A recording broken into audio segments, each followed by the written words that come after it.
같이 너희는 나를 본받는 자가 되라. 다음 고린도후서 5장 17절 말씀을 읽겠습니다.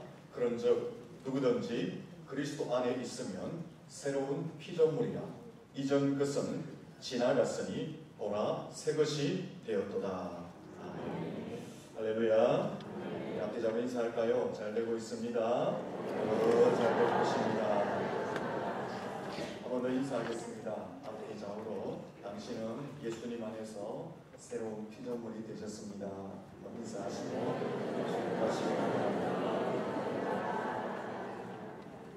우리 다 새로운 피조물. 새롭게 안 보입니까? 어제 본 사람 오늘 또 보고 변한 게 없어 보입니까? 우리의 속사람은 예수님 안에서 새롭게 변화된 줄로 믿습니다. 옛말에 농사 중에 자식 농사가 가장 중요하다라는 말이 있습니다. 아무리 명예, 부귀, 권세를 얻었다 할지라도 자식을 자식답게 제대로 키우지 못하면 가정의 불행, 부모의 불행이 되는 것입니다. 반대로 자식을 제대로 잘 키우면 가정과 부모의 행복이 배나 더하게 됩니다. 교회도 마찬가지입니다. 다음 세대를 잘 양육해서 믿음의 대를 이어가야 되는데 믿음의 대를 이어가지 못하면 그 교회는 소망이 없습니다. 교회뿐 아닙니다. 교회에서 다음 세대를 잘 세우지 않으면 그 사회와 세상에도 소망이 없게 되는 것입니다. 반대로 교회가 다음 세대를 양육해서 잘 세우면 그 교회는 물론이고 교회를 통해서 세워진 다음 세대를 통해서 그 사회와 세상도 소망을 갖게 되는 것입니다. 오늘보다 내일이 더 행복한 교회, 오늘보다 내일이 더 살만 나는 세상, 사회가 되게 되는 것입니다. 그래서 오늘은 주일학교 여름 행사를 앞두고 우리의 자녀, 우리의 다음 세대를 잘 키우기 위해서 다음 세대를 어떤 시각으로 보아야 할 것인가? 다음 세대를 무엇을 가르쳐야 할 것인가? 다음 세대를 어떻게 가르쳐야 할 것인가? 말씀을 드리려고 합니다. 아주 평범한 이야기를 하면서 함께 말씀을 나누고 우리가 신앙의 선배로서 혹은 주일학교 교사로서 혹은 부모로서 함께 공유하면서 다음 세대를 잘 세우고자 하는 다짐이 있고 적용함으로 오늘보다 더 내일이 행복한 교회, 오늘보다 내일이 더 살만 나는 이 지역사회와 국가와 열방을 함께 만들어갈 수 있기를 예수님 이름으로 축원합니다. 옆 사람한테 인사하겠습니다. 다음 세대를 잘 양육합시다. 첫째는 교회에서 아이들을 바라볼 때에 유치부, 유초등부, 중고등부, 우리 청년부까지 그 아이들, 학생들을 바라볼 때에 어떤 시각으로 바라보아야 할까요? 요즘 좀 서글픈 현실인데요. 학원에서는 더하죠. 학원에서는 아이들을 바라볼 때에 무엇으로 바라볼까요? 좀 서글픈 현실입니다. 학원에서는 당연히 사업의 목적을 가지고 하지만 학교에서까지도 아이를 바라볼 때에 돈으로 보는 그런 경향들이 나타나고 있습니다. 교회에서는 아이들을 바라볼 때에 어떤 시각으로 바라보아야 할까? 돈으로 보입니까?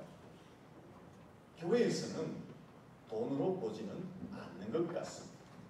하지만 아이들을 어떻게 바라봅니까? 교회에서 가장 많은 소비를 하는 소비자로, 혹은 귀찮은 존재로, 시간과 물질을 빼앗아가는 애물단지 정도로, 혹은 교회의 일과 여러분 개인의 삶에 걸림돌이 되고 장애물이 되는 존재로 보고 있지는 않는가 하는 것입니다. 기독교인들은, 교회에서는, 교사들은, 신앙의 앞선 선배들은 교회에서 아이들을 볼 때에 이런 시각으로 보면 안 되고 무한한 가능성 덩어리로 바라보아야 합니다. 조각가 미켈란젤로가 뒤뜰에서 뒹굴고 있는 돌을 주목하여 쏘아보면서 이런 말을 외쳤습니다. 저거야, 다윗이야, 다윗이 나온다 소리를 쳤습니다. 왜 이런 소리를 쳤을까요? 쓸모없이 굴러다니는 저 돌덩이가, 돌멩이가 조각가의 손에 들려지면 위대한 작품 다윗상이 나오게 될 것을 보면서 뒹굴고 있는 돌멩이를 보고 저거야, 다윗이야, 다윗이 나온다라고 소리를 쳤던 것입니다. 여러분들도 아이를 볼 때에 이런 시각으로 바라볼 수 있어야 하는 것입니다.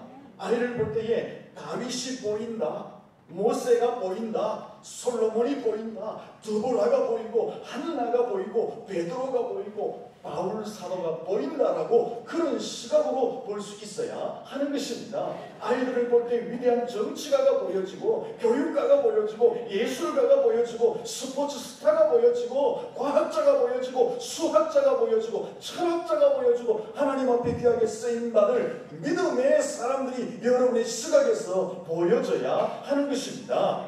아이들을 볼 때에 걸림돌로, 애물단지로, 장애물로 보여지는 것이 아니라 쓸모없는 존재, 별 볼 일 없는 존재, 소비자로 보여지는 것이 아니라, 혹은 아이들을 볼 때 무관심하게 보는 것이 아니라 바로 이런 무한한 가능성 덩어리로 아이를 볼 수 있어야 하는 것입니다.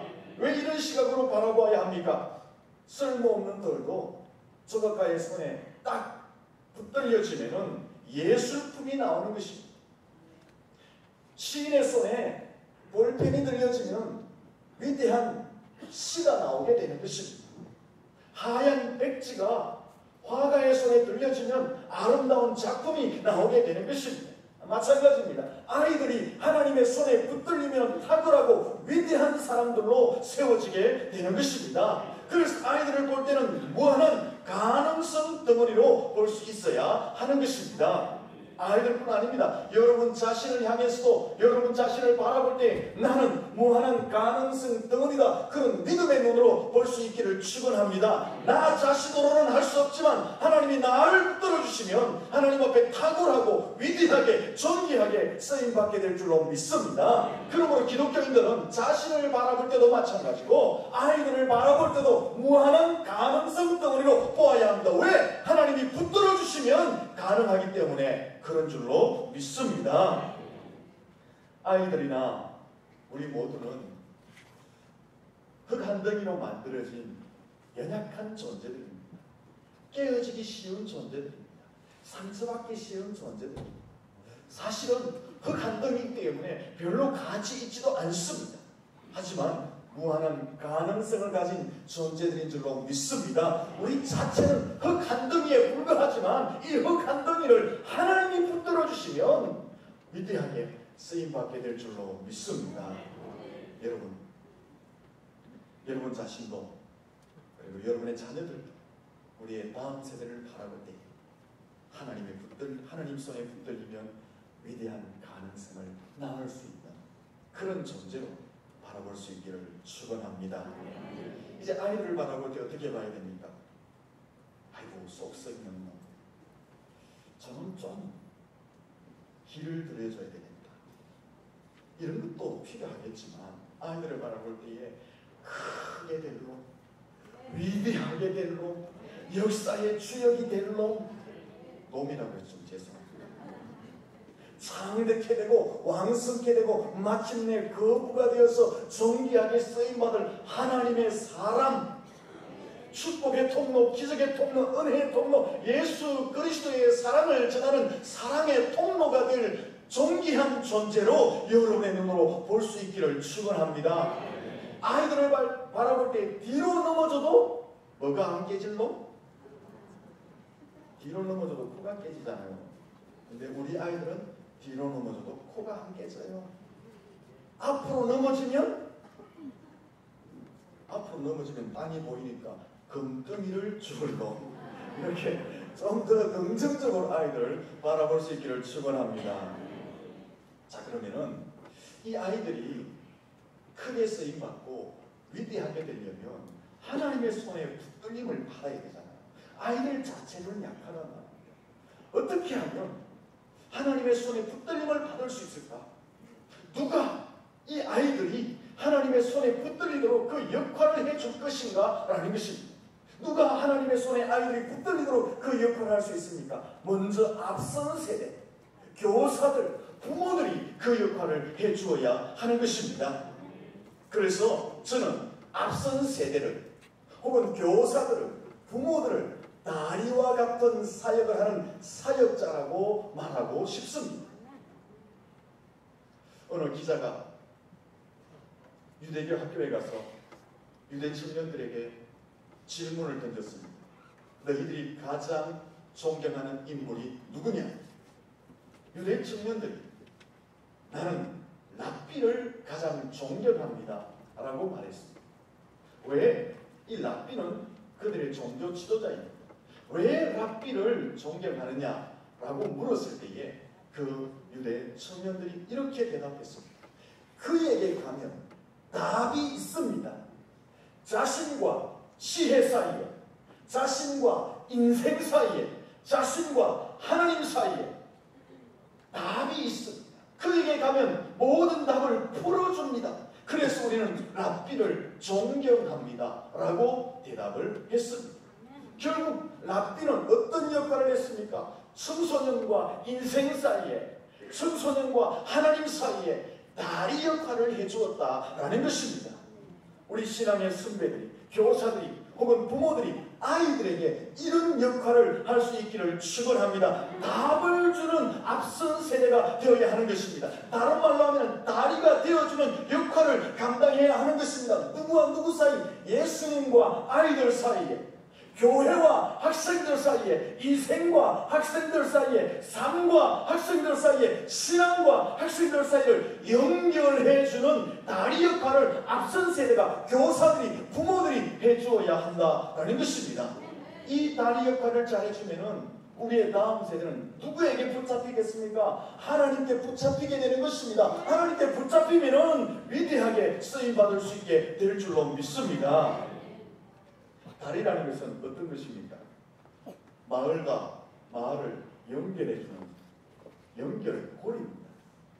때로는 사람과 사람 사이, 풍습과 풍습 사이, 때로는 언어, 사상, 문화 이런 것들도 연결시켜주는 것이 바로 다리입니다. 다리는 바로 그런 역할을 하는 것입니다. 오늘 앞선 세대가 우리 교사들이, 부모들이 하나님과 학생 사이에서 이런 다리 역할을 할 수 있어야 하는 것입니다.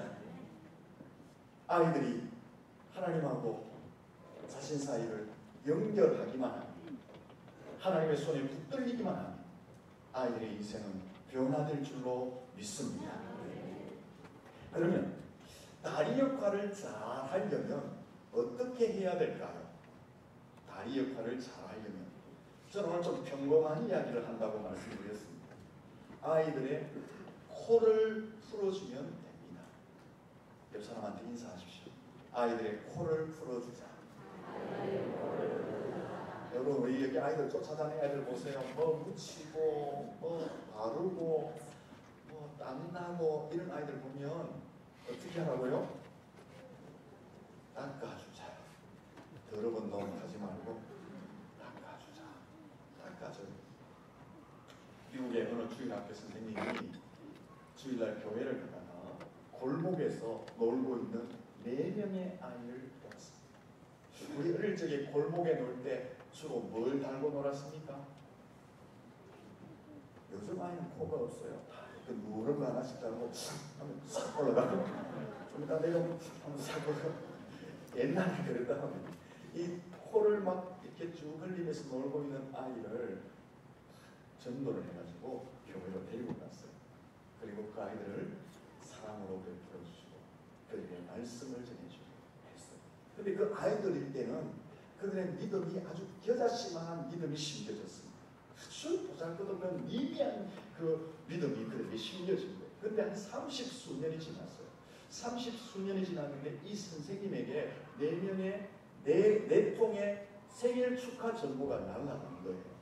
이 아이들이 30수년이 지난 이후에 그때 선생님을 기억하면서 생일 축하 전보를 4통을 동시에 같이 보낸 것입니다. 그럼 첫 번째 아이는 어떤 아이냐? 중국에서 선교하는 선교사였습니다. 두 번째 아이는 미국 연방은행의 총재가 되어 있었습니다. 세 번째 아이는 미국 대통령을 보좌하는 보좌관이 되어 있었습니다. 네 번째 아이는 미국의 31대 현직 그 당시 대통령인 하버트 클라크 후보 대통령이었습니다. 무슨 말씀을 합니다. 한 선생님의 사랑이 코 흘리기에 코를 닦아주면서 부어준 그 사랑이 누구를 만나게 했습니까? 하나님을 만나게 했습니다. 그들이 하나님을 만나니까 위대한 사람으로 세워지게 된 줄로 믿습니다. 앞선 사람은 무엇을 해야 되느냐? 아이들의 코를 닦아주는 역할을 해야 한다라는 것입니다. 코를 닦아준다는 것은 어떤 의미가 있습니까? 아이들의 상처, 아픔, 눈물, 더러움, 숨기고 싶은 그런 이야기들, 마음의 소원들, 인생의 계획들, 그것을 알아주고 이해하고 품어주는 것을 말합니다. 예수 그리스도의 사랑을 베풀어주는 것을 이야기하는 것입니다. 그렇게 아이들의 코를 닦아주면 아이들은 예수 그리스도를 만나게 된다는 것입니다. 요즘에 아이들 한번 보세요. 우리보다 훨씬 잘 먹어서 덩치는 훨씬 큽니다. 하지만 덩치만 클 뿐이지 그 아이들의 실제적 육체적 건강과 정신적 건강은 많이 약합니다. 요즘 아이들 자세히 보세요. 우리보다 훨씬 좋은 환경에 살고 있지만 그 아이들 마음을 줄 곳이 없습니다. 정을 줄 곳이 없습니다. 그 아이들이 찾아가서 인생의 문제를 풀어놓을 것이 별로 없습니다. 앞선 세대가 그 아이들의 코를 닦아주는 그 아이들의 아픔과 상처와 인생을 이해하고 품어주는 그 역할, 그리스도의 사랑을 그들에게 베풀어주는 그 역할을 해야 할 줄로 믿습니다. 그러면 앞선 세대가 교사들이 부모들이 그 아이들의 코를 풀어주면요, 그들의 모든 것을 품어주면요, 우리의 품속에서 그들은 하나님을 만나게 되고 하나님의 손에 붙들리게 될 줄로 믿습니다. 다시 한번 인사하겠습니다. 코를 잘 풀어주자. 그리고 아이들에게 또 해야 될 것이 있습니다. 칭찬을 해야 됩니다. 칭찬을 많이 하는 신앙의 선배들, 교사가 될 수 있기를 축원합니다. 칭찬을 왜 해야 됩니까? 왜 칭찬해야 되죠? 잠언 27장 21절에 보면 도가니로 은을, 풀무로 금을, 칭찬으로 사람을 단련한다고 말했습니다. 도가니 속에 불수물이 섞인 은을 집어넣으면 순도 높은 은이 나온다는 거예요. 풀무불 속에 불수물이 섞인 금덩이를 집어넣으면 정금이 재련되어서 나온다는 것입니다. 칭찬이 이와 같은 역할을 한답니다. 칭찬을 하면은 사람을 단련하고 사람을 성숙시킨다는 거예요. 칭찬이 사람들 속에 있는 불순물을 제거하고 사람을 단련하여서 참된 사람으로, 온전한 사람으로 세운다고 성경이 말하고 있는 것입니다. 서양속담에 칭찬은 바보를 천재로 만든다고 했습니다. 반대로 말하면 억압과 책망과 비판과 꾸중은 천재도 얼간이로 바보로 만들게 된다, 이렇게 말할 수 있는 것입니다. 2001년도에 화재가 발생했는데 소방관이 6명이나 순직했다고 합니다. 그런데 그 화재의 범인을 잡아보니까 그 집 주인의 아들이었습니다. 왜 방화를 저질렀냐고 물어보니까 자기 어머니가 밤늦게 들어와서 꾸중을 했다는 거예요. 그래서 화가 나서 홧김에 불을 질렀다는 거예요. 그 꾸중이 그렇게 만들고 말았어요. 우리가 잘 알고 있는 한약상 부부를 살해한 그의 아들 박한상, 그가 이런 고백을 했습니다. 나는 지난 13년 동안 한 번도 칭찬을 듣지 못했다고 고백했습니다. 미국의 어느 좋은 회사의 경리 책임자가 자살을 했습니다. 경찰들이 자살 이유를 알아보았습니다. 아무리 찾아봐도 자살할 이유가 없습니다. 일도 장부도 너무나 깨끗하고 일을 잘 처리해놨습니다. 그러다가 그의 책상 한 모퉁이 있는 휴지통에서 작은 휴지 좁은 걸 발견합니다. 거기에 그가 이런 글을 써놨습니다. 나는 지난 30년 동안 단 한 번도 칭찬을 듣지 못했다. 이제는 진절머리가 난다. 이렇게 사람이 차라리 죽는 것이 낫겠다라고 쪽지가 쓰여져 있었던 것입니다. 그래서 경찰들이 사망 원인을 뭐라고 했을까요? 따라하겠습니다. 안 칭찬. 칭찬 안 한 것이 사망 원인. 안 칭찬. 여러분, 책망, 억압, 우중, 험담, 험보는 것, 흉보는 것, 비판하는 것, 사람을 파멸하게 만듭니다. 미치게 만듭니다. 바보처럼 만듭니다. 얼간이로 만듭니다. 그러나 칭찬은 바보도 쓸모있는 천재로 만들게 되는 것입니다. 우리는 책망하고 억압하면 아이들이 잘 될 것 같은데 오히려 더 미치게 만들어요. 칭찬하면 아이들이 잘못될 것 같은데 오히려 거기서 날려내려서 또 온전히 세워진다고 성경에서 말하고 있는 것입니다. 세계적인 동화작가 안델센 아시죠? 이 안델센이 처음부터 아름다운 글을 쓴 것이 아니에요. 이 어릴 때 안델센은 글 솜씨가 너무나 형편이 없었습니다. 그래서 글을 써보면 신통치가 않았습니다. 하지만 그의 어머니는 그의 글을 보면서 늘 칭찬을 했다는 거예요. 어떤 칭찬을 했냐면 한 문장을 보면서 이 문장은 참 아름답구나. 이 문장을 보면서 이 문장은 너의 마음이 표현되어져 있구나. 이 문장은 너무나 간결하구나. 이 문장은 너무나 힘이 있구나. 이 문장은 너무 부드럽게 써져졌구나. 이 문장은 이래서 좋고 저 문장은 저래서 좋다라고 늘 엄마가 칭찬해 준 거예요. 안델슨이 그 엄마의 칭찬을 들으니까 너무 행복한 거예요. 그래서 엄마에게 칭찬을 듣기 위해서 계속해서 매일매일 글을 썼습니다. 매일매일 글을 쓰다 보니까 세계적으로 유명하고 아름답고 행복한 글을 쓸 수 있게 되었다라고 말하는 것입니다. 칭찬이 안델센을 만들어 놓았습니다. 여러분, 칭찬하면 사람을 행복하게 만듭니다. 칭찬하면 쓸모있는 사람으로 만들게 되는 것입니다. 칭찬을 많이 할 수 있기를 축원합니다. 옆 사람에게 한번 칭찬해 보겠습니다. 참으로 단아하십니다. 우아하십니다. 기품이 있어 보입니다. 은혜스러워 보입니다. 믿음 충만해 보입니다. 짜증납니까? 왜 시키면 짜증납니까? 여러분 보십시오. 이렇게 칭찬하고 격려하고 이렇게 높여주면요, 하는 사람도 기분 좋고 듣는 사람은 훨씬 행복해지게 되는 것입니다. 칭찬은 제가 이런 말을 드렸습니다. 보약 중에 보약이다. 뭐라고요? 보약 중에 보약이다. 훌륭해, 대단해, 너만 할 수 있어, 굉장하구나, 최고야, 멋지다. 이것은요, 보약 중에 보약이다. 우리의 자라는 아이들이 작은 일을 했을 때에 이런 칭찬을 하면요, 보약 중에 보약을 먹이는 효과가 있다라는 것입니다. 그러므로 칭찬할 때 인색하게 하지 마십시오. 왜 칭찬을 안 하시며 사시는지 모르겠습니다. 왜 칭찬 안 하시죠? 이유가 뭡니까? 칭찬을 듣는 사람들이 뭐 할까봐요? 교만해질까봐? 자만해질까봐? 넘어질까봐요? 여러분, 칭찬을 안 들어서 넘어집니다. 그러므로 칭찬을 풍성히 할 수 있기를 축원합니다. 칭찬을 들으면요, 아이들이 영과 육이 강건해집니다. 칭찬의 효과입니다.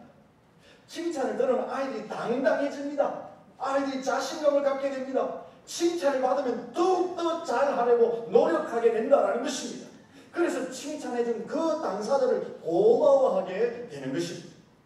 칭찬할 때 인색해하지 마시고 칭찬을 적극적으로 할 수 있기를 축원합니다. 칭찬을 어떻게 하라고요? 적극적으로 화끈하게 칭찬해야 됩니다. 우리 예수님도 칭찬할 때 화끈하게 하셨습니다. 요한을 보면서 아이가 사람이 낳은 사람 자중에 이보다 더 큰 이가 없다고 예수님이 칭찬을 하셨습니다. 백부장의 믿음을 보면서 이만한 믿음을 가진 자를 내가 만나보지 못했다고 칭찬했습니다. 가난한 여인을 보면서 내 믿음이 크다고 말씀하셨고 옥합을 깨뜨린 여인을 보면서 예수님이 온 천하에 복음이 전파되는 곳에는 이 여인이 행한 일도 기념하여 알게 되리라고 예수님이 칭찬해 주었습니다.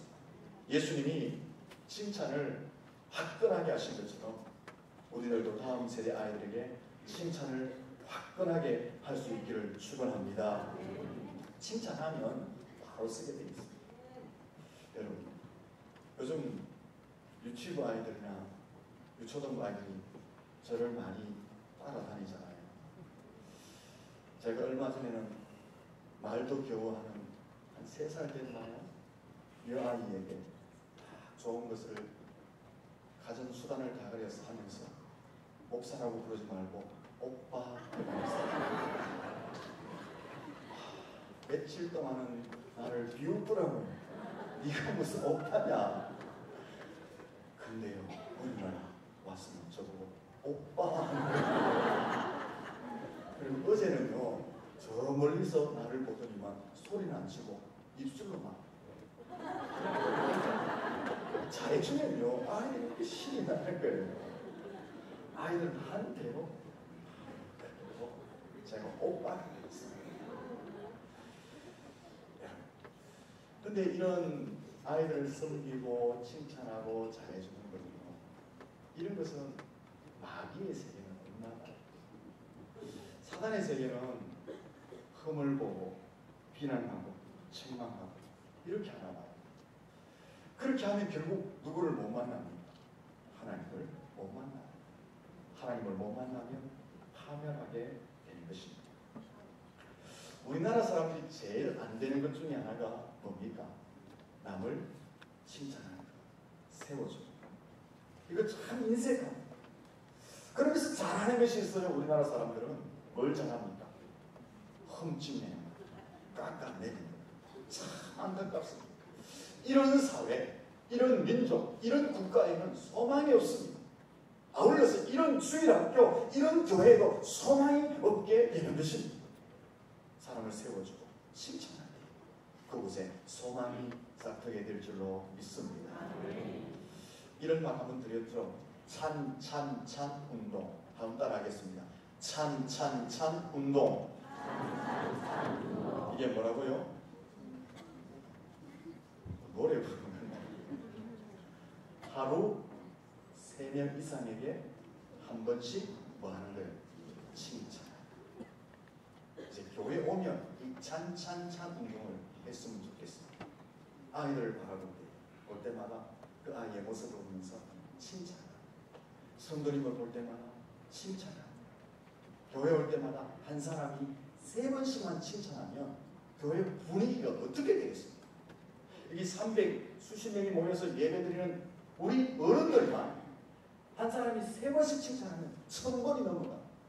온통 교회가 칭찬 현장으로 바뀌어질 줄로 믿습니다. 그런 곳에 소망이 있는 거예요. 맨날 인상 쓰고 흠보고 끌어내리고 가르치고 물고 뜯고 무슨 소망이 있겠습니까? 따라하겠습니다. 찬 운동.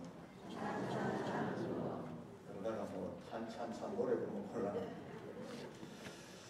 이렇게 칭찬을 하면 아이들이 힘이 되어서 하나님께 점점 다가오게 되는 것입니다. 그러면은 이제 원론으로 들어가야 됩니다. 원론으로 들어간다니까 얼굴색이 다 새카맣게 타는 것 같습니다. 지금까지 그러면 뭐냐 하는 것입니다. 시간은 다 됐는데 걱정하지 마십시오. 오늘 강사 목사님처럼 오늘 중에는 다 아직 시간 많이 남아있습니다. 지금까지 이제 아이들을 좀 평범하게 우리가 코를 좀 닦아주면 좋겠다. 그들의 다리 역할을 하자. 가능성 덩어리로 보자. 그들을 우리가 칭찬하자. 이렇게 사나이 만나도 하자라고 말씀을 드렸습니다. 그러면은 아이들에게 무엇을 가르쳐야 하느냐는 것입니다. 무엇을 가르쳐야 될까요? 매우 간단합니다.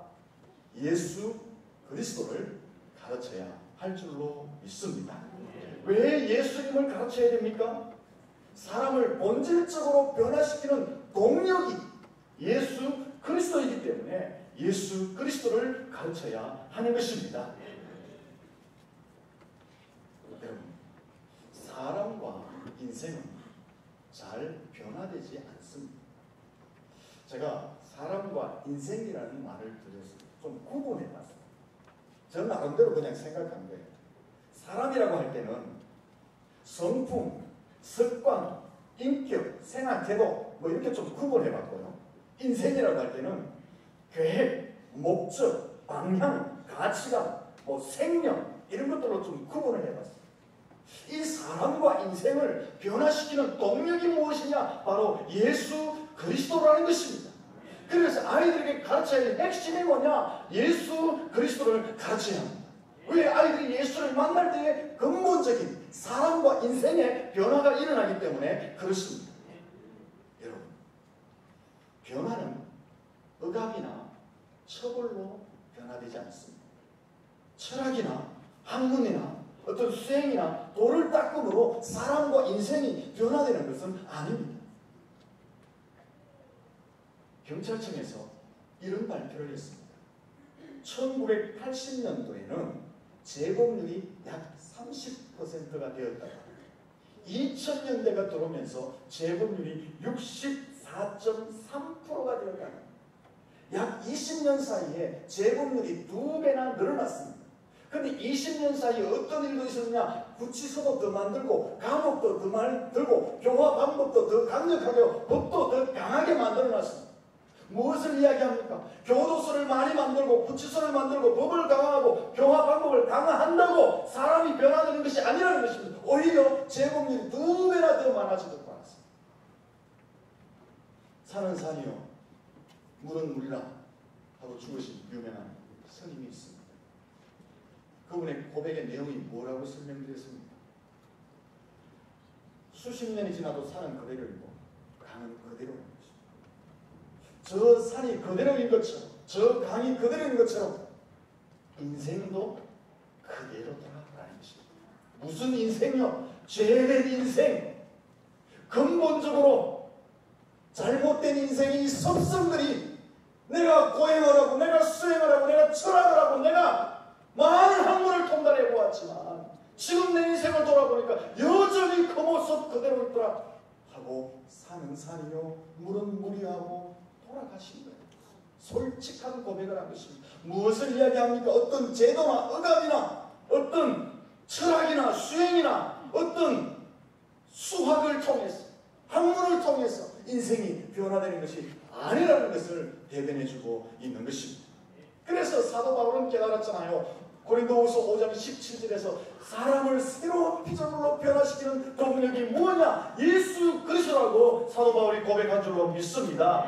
5장 17절 같이 한번 볼까요? 시작. 그런즉 누구든지 그리스도 안에 있으면 새로운 피조물이라 이전 것은 지나갔으니 보라 새 것이 되었도다. 할렐루야. 무슨 말입니까? 사람과 인생을 근본적으로 변화시키는 동력이 뭐냐? 예수 그리스도라고 사도 바울이 고백한 줄로 믿습니다. 이것은 자신이 체험한 것입니다. 사도 바울은 얼마나 똑똑한 사람입니까? 권세를 가진 사람입니까? 얼마나 좋은 가문을 가진 사람입니까? 하지만 그 역시 예수를 만나기 전에는 잘못된 인생을 갔습니다. 예수를 만나면서 그는 180도 바뀌어졌습니다. 예수를 만나니까 새로운 세계가 있는 것입니다. 새로운 인생이 있는 것입니다. 영원한 천국이 있는 것입니다. 그래서 사도 바울이 무엇을 말합니까? 예수 안에 있으니까 이런 변화가 있다라고 자신이 이런 고백을 하게 된 줄로 믿습니다. 베드로가 예수님을 만나니까 고기를 잡던 인생이 사람을 낚는 어부가 된 줄로 믿습니다. 조롱받고 멸시받던 삭개오가 예수님을 만나면서 인생관, 물질관이 바뀌어진 줄로 믿습니다. 쓸모없던 오네시모가 예수를 만나면서 쓸모있는 인생으로 바뀌어진 줄로 믿습니다. 예수를 만나면 근본적인 변화가 일어날 줄로 믿습니다. 페니실린을 발견한 알렉산더 플레밍이라는 세균학자가 있습니다. 기자들이 그에게 가서 물었습니다. 당신의 인생 가운데 가장 위대한 발견이 무엇입니까? 기자들은 기대했습니다. 페니실린. 그렇게 답할 줄 알았는데 이 플레밍이 이렇게 말합니다. 내 인생의 가장 위대한 발견은 내가 예수를 만난 것이다라고 그가 말했습니다. 왜? 예수 그리스도가 인생과 사람을 바꾸는 동력임을 그가 체험했기 때문에 그런 고백을 하였던 것입니다. 아이들에게 무엇을 가르쳐야 됩니까?